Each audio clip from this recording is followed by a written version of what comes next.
Ha valaki rájön, hogy mi történik a háttérbe. Nem. Szerinted valaki rá fog jönni? Mert nem hallatszik. Nem.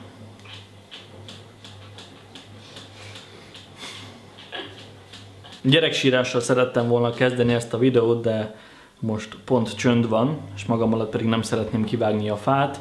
A lényeg, hogy a videó címe igaz. Ebben a videóban arról fogok beszélni, hogy hogyan lettem 23 évesen apa, és a videó végén pedig válaszolok az általatok feltett kérdésekre is. Ha egyébként úgy néznék ki, mint aki az orosz alvás kísérletben vesz részt, az teljesen normális, ugyanis az utóbbi 2-3 hétben még nem sikerült megszoknom azt a kevesebb alvást, ami egyébként még mindig több, mint a Nóri, szóval én egyáltalán nem panaszkodhatom. Tudom, hogy ez az egész hír úgy jött, mint a Deadly villámcsapás, mert hiába ejtettem el egy-két morzsát a videókban, például amikor a Skodáról csináltam a videót, abban mondtam, hogy fő szempont volt nálunk, hogy egy babakocsi is elférjen a csomagtartóban. Itt már szerintem azért lehetett sejteni, de egészen addig nem akartam elkiabálni, amíg nem tudtam biztosan, hogy a baba és a mama is jól lesznek. Meg amúgy sem vagyok az a dicsekvős típus, mondom ezt úgy, hogy egy több ezer csatornára csinálok most róla a videót, szóval a számból ez így elég hiteltelen, de aki a magánéletben ismer, az pontosan tudja, hogy egyáltalán nem vagyok az a típus, aki mindenről mindenkinek beszámol. Egyébként még nekem is nagyon furcsa magam az apa szóval jellemezni.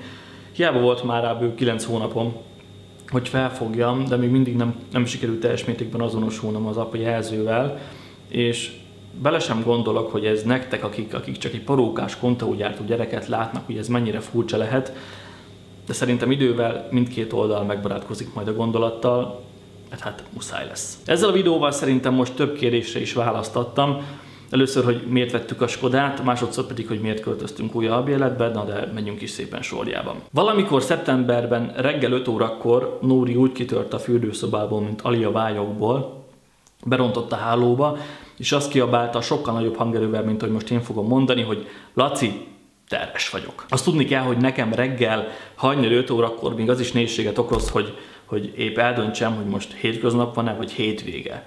Szóval persze, hogy nem tudtam egy ilyen nagy dolgot rögtön azonnal ott helyszínen reggel 5 órakor feldolgozni, ezért nem szóltam neki rá semmit. Mondtam, hogy jól van, de még hagyj aludni, mert még van hátra 20 perc az ébresztőig. És emlékszem, hogy aznap reggel én úgy mentem munkába, hogy mintha semmi sem történt volna.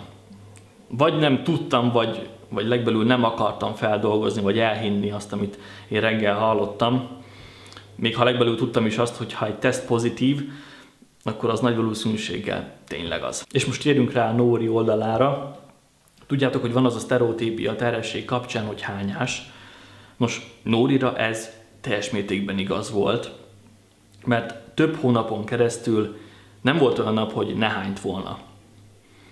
És emiatt kiszáradással került kórházba, és több mint 10 kilót fogyott. És én ilyet még tényleg soha nem láttam. Mindent kipróbáltunk, hiába elvett kekszet, vagy ilyen cukrot, olyan gyógyszert, semmi nem hatott, semmi nem vált be.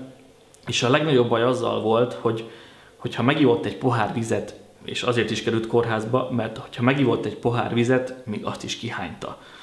Szóval az első hónapok ebből a szempontból egyáltalán nem voltak egyszerűek. Amin Nóri ekkor végigment, azt én biztos, hogy nem bírtam volna. Én ilyet még nem láttam. De mondom, a hányás az a várandóságnál az teljesen természetes lenne, ha nem lenne ilyen mértékű, és nem tartana több hónapon át. Na de valahogy ezen is túlevickéltünk, volt egy fordulópont, és attól a fordulóponttól kezdve napról napra egyre kevesebbet hányt, ami azt jelentette, hogy egyre jobban hízott ő is, és a baba is. És egy icipici túlhordással, 41 hetesen és 6 naposan megszülte a kisfiunkat, Lacikát, 3700 grammal, és szokatlanul nagy hajjal, de számítottunk rá, hogy nagy haja lesz, mert én is és Nóri is nagyon sok hajjal születtünk. Szülés. A háttérben egyébként csak a mosógép veri szét a fürdőszobát 1200-as fordulaton, na szóval szülés. Az sem volt egy egyszerű fáklyás menet.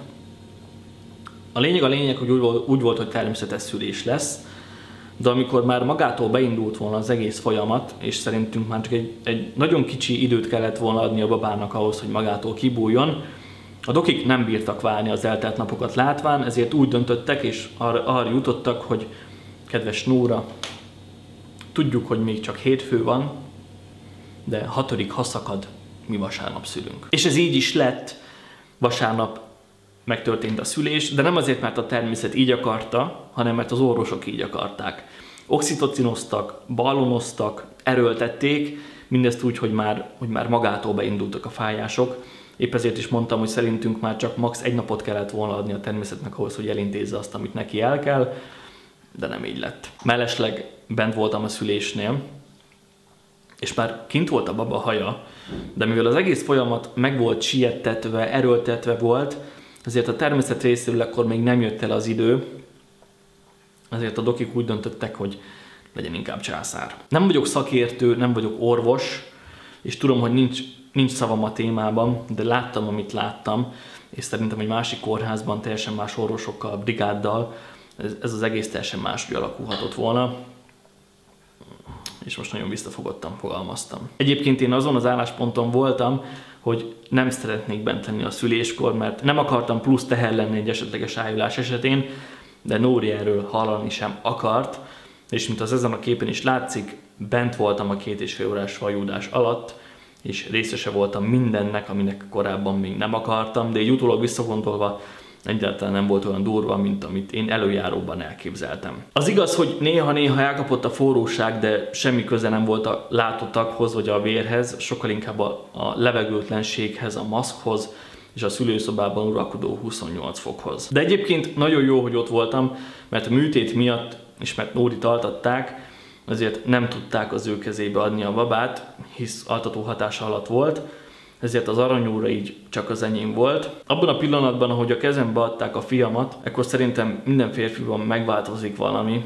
De talán ez a változás csak abból fakad, hogy ekkor fogjuk fel, hogy most már apák vagyunk, és sokkal nagyobb a felelősség, és sokkal nagyobb felelősséggel és elszántsággal kell élnünk az életünket, hogy mindent megadjunk a gyermekeinknek. És miközben ott merengtem az élet nagy dolgain 1 órán keresztül, ami olyan hamar elment, mint a 10 perc lett volna, a másik szobában próbálták ébreszteni Nórit az altatásból, és mind a mai napig nagyon igazságtalannak tartom, hogy az az ember, aki a legtöbbet tette a baba egészségéért, és a legtöbbet szenvedett érte, pont ő nem láthatja szerelmünk gyümölcsét. És erre még az is rátesz egy lapáttal, hogy Nóri legelőször akkor látta a fiunkat, amikor megnyitotta a Messengert, és meglátta az általam küldött aranyóra alatt készült képeket. És legelőször fizikailag csak 4 óra elteltével látta a fiunkat, de akkor is csak fél órára. És nem erre számít az ember akkor, amikor elképzeli ezt az egész folyamatot a fejében, és szerintem most Nóri nevében is mondhatom, hogy nem erre számítottunk, amikor erre készültünk egész 40 héten keresztül. Persze ezek már csak apró foltok egy fekete papíron, de szerintem nagyon sokat elmond arról a fejetlenségről, amit ő ekkor áttélt, és még mindig nagyon nyomdafestéktűrően fogalmaztam. Ennek ellenére természetesen nagyon örülök, hogy mindketten mak egészségesek, bár még szerintem Nórinak kell egy kis idő, hogy feldolgozza a kórházi trómákat.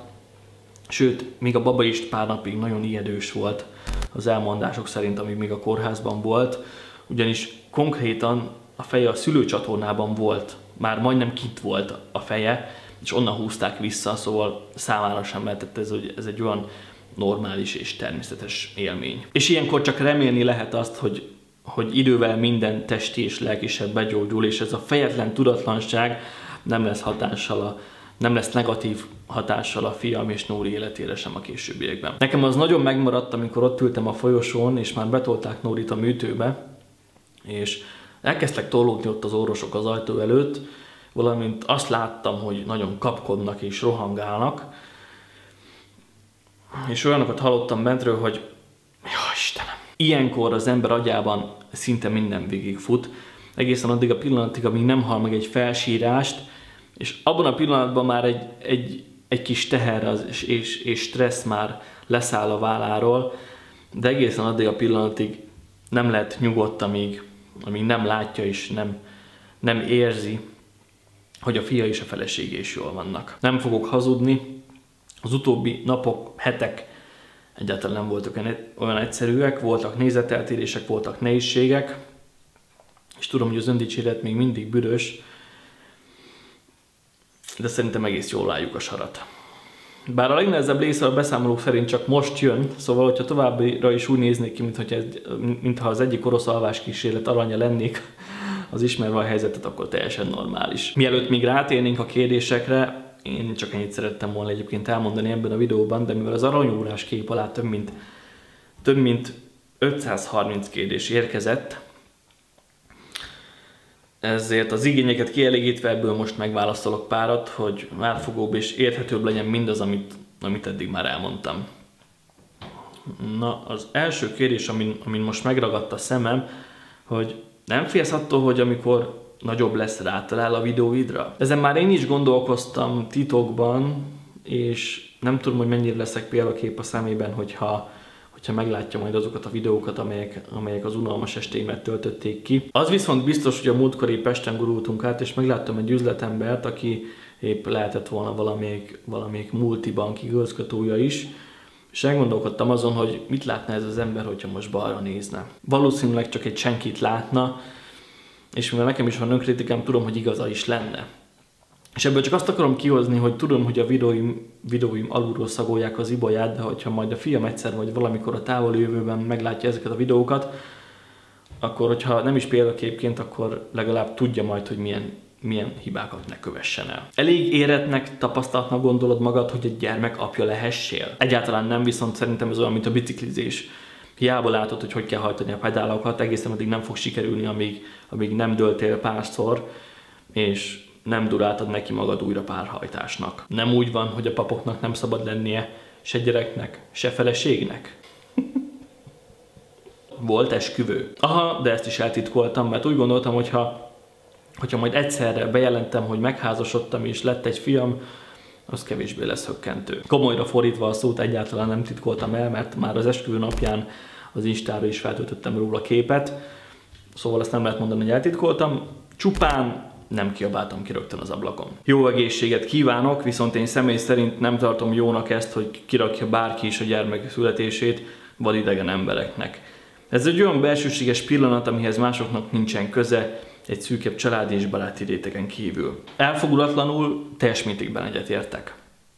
Viszont szerintem ezzel egészen addig nincs baj, amíg sikerül megőriznünk egy kis intimitást. Egyébként én ezzel a videóval, vagy akár a képekkel egyáltalán nem azt akarom, hogy velem együtt mások is örüljenek, vagy hogy valaki is irigykedjen a boldogságomra, egyáltalán nem ez volt a célom. Csupán megosztottam egy örömteli ízes szeletet a saját egyszerű kis unalmas életemből, amely érthetetlenül elég sokatokat érdekel. Viszont ez még egyáltalán nem azt jelenti, hogy én nem éltem meg a születésből fakadó örömteli élményeket, napokat és perceket. Továbbá nem tudom, hogy mennyire van igényelsz hasonló kicsi komolyabb hangvételű videóra, vagy akár egy közös videóra Nórival, mert szerintem csak ő tudna igazán komolyan mesélni erről a témáról, sokkal komolyabban is és bővebben, mint ahogy én ezt elmondtam.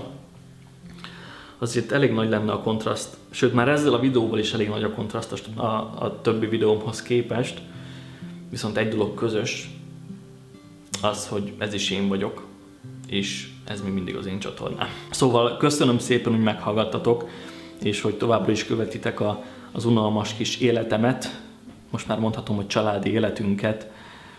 Sziasztok!